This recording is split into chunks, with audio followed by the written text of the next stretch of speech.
everybody, Questwise here, and today I want to talk about Gundam again. I know it's not what you usually expect from this channel. I usually do like game reviews and talk about gaming and stuff, but Gundam's one of those hobbies that I've really grown to love. I've really just been really enamored with it lately, and as I continue to build more and more of these kits, the more and more I find myself wanting to expand my repertoire. And I don't know if I've ever talked about this on the channel, but I used to do, when I was younger, probably about 16 or so, I had an uncle who built a lot of radio controlled planes and boats and stuff, and that really wasn't my thing, but he used to take me to the hobby shop a lot, and while I was there I fell in love with the concept of scale models, especially tanks. So I built a bunch of tanks, a few airplanes and such, and I really enjoyed that. When I went off to college, I got into other things like D&D and Warhammer and stuff, and so I kind of grew away from the scale modeling. But I really loved how that hobby let me express myself in a lot of different ways. One, I could, especially with like the tanks and the airplanes, I could really explore history a little bit while I was creating these things. I would get these books and magazine articles on the actual use of these vehicles in wartime, and I became really fascinated with sort of learning the history behind the kit as I was doing it.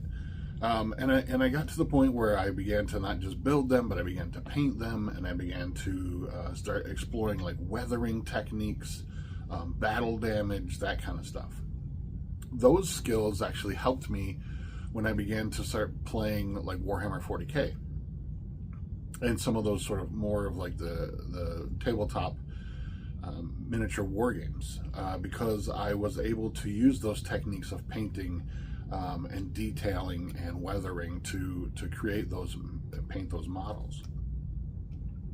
Several years ago, a local friend of mine who used to play 40K with me introduced me to, he had worked at a game store, and they had sold Gundam models, and I thought, man, these are really cool, big stompy robots, right? Like, what is this all about? And he said, well, there's a whole universe of stuff out there, anime and shows and manga and stuff, which is something I'm not interested in. I love comic books. If you watched the channel before, I love my Marvel comics, but I've never been able to bring myself to really enjoy anime. But the big stompy robot part was really cool. And that he told me it was a kit that you built yourself, like a scale model kit, but it was fully posable, and the entire thing can be done without glue. So I bought my first high grade kit. I actually have it right here.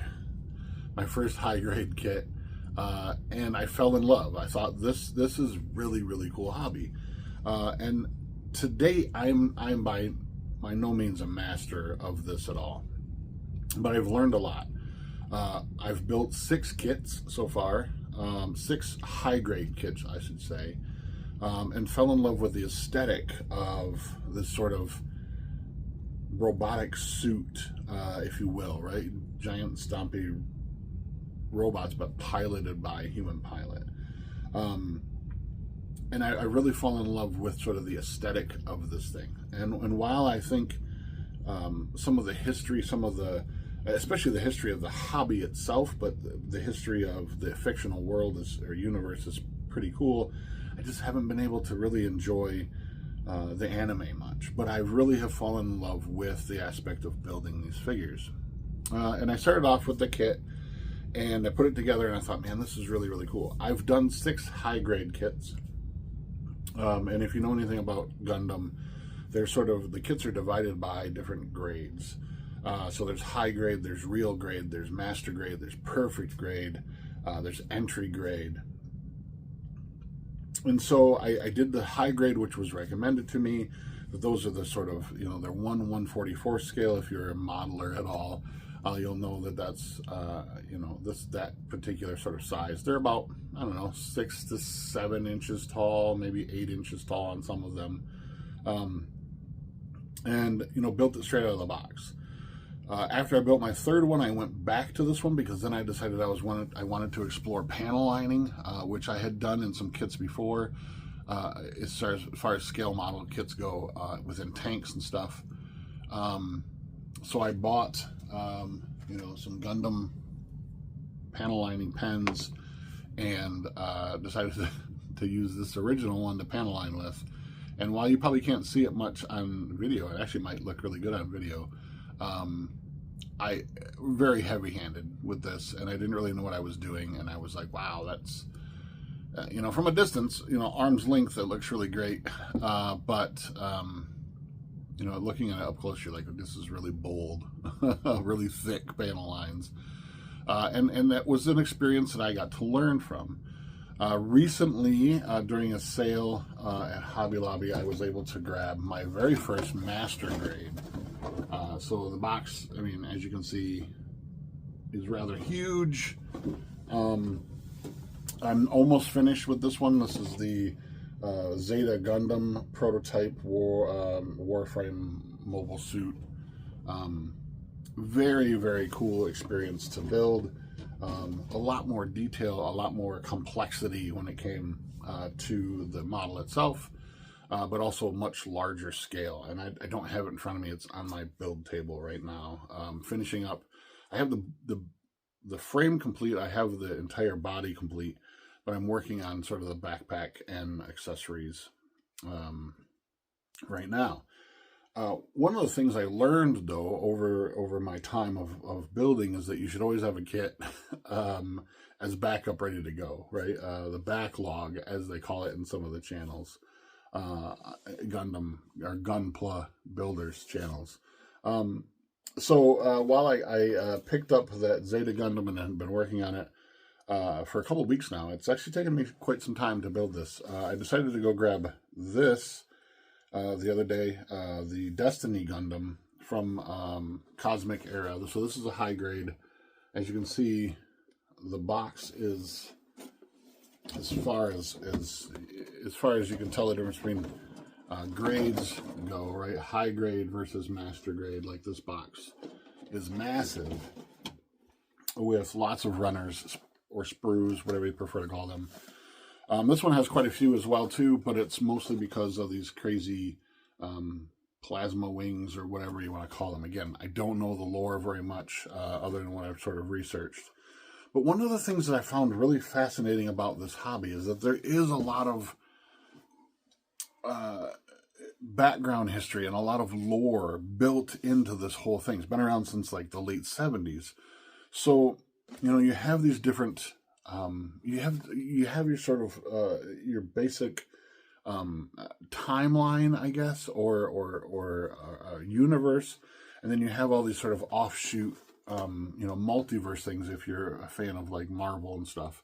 But this is Cosmic Era, so it's not part of the main continuity. But there's still a lot of similarities between this design and all the other continuities.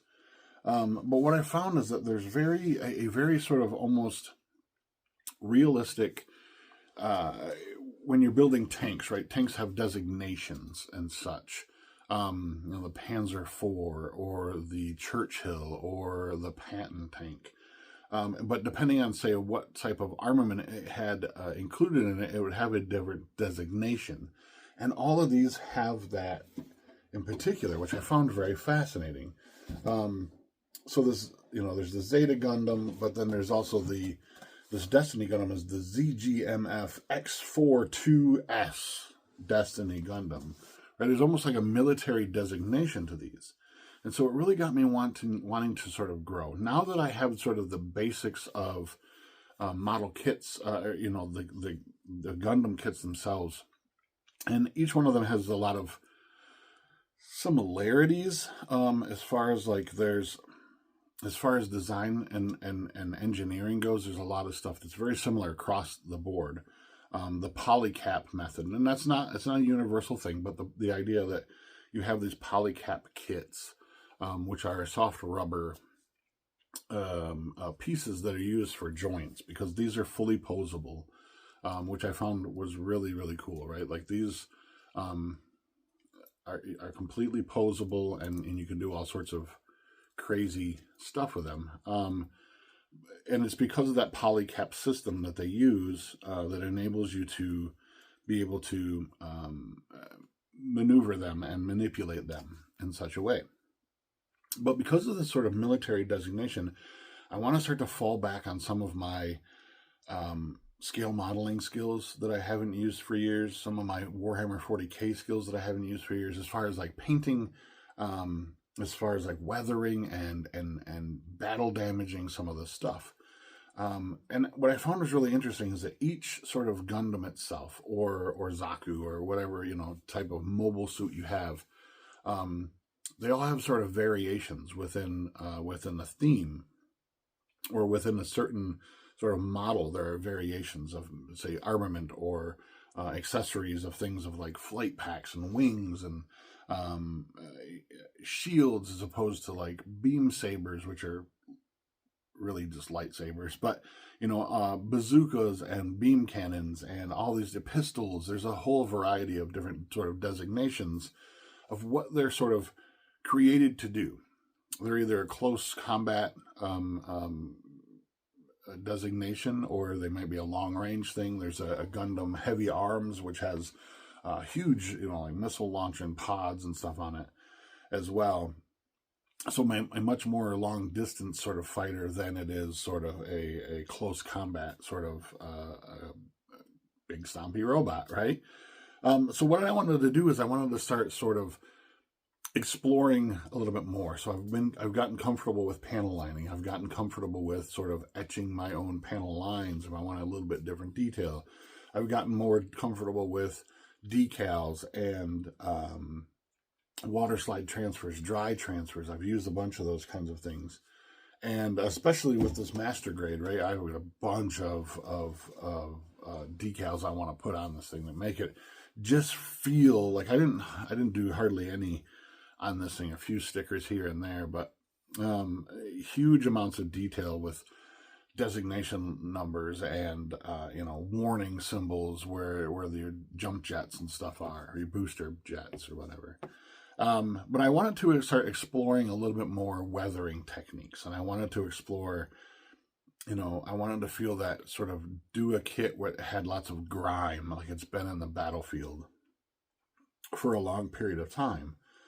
And because this thing is, you know, this high grade is such a sort of dynamic kit, I didn't want to do anything to this other than the normal. I'm going to panel line this. I'm going to do, you know, some decals and stuff on this one. But as is, I'm going to sort of build it just as it is out of the box. And I'm going to use the action stand to give it it's got some really dynamic action to it. So I kind of want to just build it out of the box, do some detailing to bring out the sort of, you know, innate details on it. And then just to have some dynamic poses. So, I went back to Hobby Lobby again today, and I had read about these, but I had never really explored them. These are entry grade kits. It's $16, but with the 40% off that they're doing right now, I got it for like $10. So this is the sort of OG RX-78-2, which I believe is this kit right here. Right, but this is an entry grade, so there's a lot less detail on these. It's a lot easier to put together. There's I don't believe there's any stickers or anything in here. This is the full weapons kit though, so it comes with like a bazooka and a beam rifle and a beam sabers and all sorts of extra pieces. But all in all, it is a very sort of bog standard kit that's meant for people and kids who have never experienced the hobby before. I don't want to build a kit as beautiful as this or a master grade and then screw it up because I've never weathered something like this. I've never weathered or detailed, other than some sort of panel lining and a little bit of scribing and stuff, a kit like this. And these can be a little bit more expensive. This Destiny kit, you know, if you go high grade kits, they're going to be fairly reasonable. This hobby is really not that expensive. Coming from a guy who used to play Warhammer, right? Where you pay $36 for a one figure that's 28 millimeters tall. This Destiny Gundam kit is $25.99. Now, I'll bet you can't really play a game with it, although they are coming out with a game called Gundam Assemble, which is a tabletop miniatures game, which you'll be able to sort of build miniature versions of these and play it. It looks like a cross between Warhammer and Battletech. I'm excited. I'm going to check it out, absolutely. But to build a model kit in this scale, 1/144 scale, you're talking about 20, 25, $30. And while it's not expensive, I really didn't want to take a kit that's as beautiful as that, as detailed as that, and sort of muck it up if I don't do it right. Master grade. I'm slowly made my way through it. I did some, like I said, I've learned a lot about panel lining and detailing, and I'm slowly working my way through that. And so it's going to be very subtle, but it's going to be, much better than it is straight off the sprue. But I thought for $10, if I muck this up, like I can always buy another one, especially when they're on sale. So I might do another video after I get it done and kind of talk to you about how I'm going to do that. I have a bunch of different, I have panel lining pens. I'm going to do some stuff with that. I do have, I only have one set of these right now, but I think I might get more because they're really cool. The Gundam marker sets, really, really cool. They're acrylic, or no, I don't think they're acrylic. They might be alcohol-based markers. I don't speak Japanese, and most of this is in Japanese. But I think they're alcohol-based, but they work really, really well. Much wider tips than, say, like a fine line panel lining pen. But, you put them in a little cup or a palette and paint them on. So I'm going to use some of this stuff to detail this. But I also have a lot of stuff from my days of playing Warhammer and, building terrain and doing stuff like Pulp Alley and whatnot. So I have a bunch of these secret weapon pigments that I'm going to use. This one's Terracotta Earth. I have Dark Earth. I bought the multi-pack. Came with 4 different colors of these. And if you don't know what pigment is, it is literally just pigmentation. It's a powder. It's almost like makeup. It's a powdery substance inside this. You kind of see it there. Inside this little pot. You can dry brush it on. You can also mix it with similarly colored paint or some kind of a medium, and it makes it a very sort of muddy, whatever consistency that I'm going to use to just dirty this thing up. I'm going to use a lot of Vallejo washes, as well as some Games Workshop washes as well too, to sort of give this thing the feel that it's been in the battlefield. And like I said, for $10, if I really muck this thing up, not a big deal, not a big loss. I believe that this kit, which again is the same exact kit as this, I believe. This is the high grade kit, so a lot more detail to this kit than this one. This one's a lot more, like I said, entry grade, very simple version. I think this was $25. While it's my first, I kind of love keeping it on the shelf. And while I'm sort of, I look at it and I think, I could have done way better. It was the very first one I had built, and I'm still pretty happy with it. And I keep it on my shelf because it's one of those things where I can see how much I've grown from kit to kit. So I just want to let you know, this is, a little bit of idea. If you're interested in building Gundam, I highly recommend. If you're completely new to building models whatsoever, I highly recommend these entry grade kits. Like I said, they're like $15 normally. If you can find them a lot of times on sale, even online, for about $10. If you've done modeling before and kits and scale models and whatnot, I would recommend going with the high grade kits. Again, you're looking $25-30 for these. And I don't think you can go wrong with it. There's sort of a meditative, I did a video a while back on sort of how this is my meditation. This is my stress relief. But beyond that, beyond the being able to sit down and do, build a model kit and just sort of forget about the rest of the world for a while. There's a lot of stuff that you can explore. There's a lot of ways in which you can expand upon this hobby, and it starts with just building a kit straight out of the box, and then really all you need to do so are some side nippers. I'll show you my set here. Just some side cutters to cut the pieces off the sprues. A hobby knife just to trim down whatever needs to be trimmed. But then you're going to expand from there. You're going to need tweezers, and I've gone so far as to get a Tamiya sanding sponge pad, right? So super fine. This is a 1500 grit sandpaper sort of sponge to use to sort of fix detail mistakes and whatnot.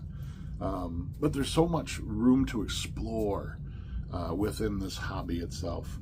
And I've gotten to the point now where I'm comfortable with how the kits go together and the sort of similarities. And there's still, this thing had some engineering feats that just made me stop and go, wow, who thought this up, right? But so there's always some certain things that will impress me with every kit that I do. But I highly recommend just getting a kit, building out of the kit. But then there's that entry grade or high grade. There's always that chance to sort of expand and to grow and to learn more techniques, from panel lining to weathering. I plan on doing some battle damage to this as well too. I'm going to use my pin vise drill to drill some holes in it, score some marks in it, like it was hit by laser fires strafing by. I'm going to use some of these pigments in and around the joints and the feet and stuff, like it's covered with dirt and grime and whatnot. But just a quick look at the hobby again and how excited I am about sort of expanding my knowledge about things, and how even just building a kit straight out of a box is super enjoyable. And color separated pieces is amazing, which is not something you get from a lot of scale model kits like Armor. Generally everything in the box is the same color, and then you got to do the detailing from there, which is nothing wrong with that. But the color separating, all these colors are colored sprues that come right out of the kit. And then exploring panel lining and adding a little bit of detail here and there, adding some paint. I did it a little bit with the previous high grade that I did, by changing some of the leg pieces, changing their color, painting them up with Gundam markers and stuff, to going as far as getting comfortable enough to sort of grabbing a cheap kit and beating the hell out of it to make it look like it's actual real life used battle damaged kind of stuff. Like I said, I don't know, I might do another video once I get this done and show you kind of the process that I did of building it, putting it together, and all the weathering I did to it. But just wanted to share a little bit of the progress of the things that you can do with Gundam models. Until next time, my friends, I'm Questwise. Please stay safe, and as always, build on.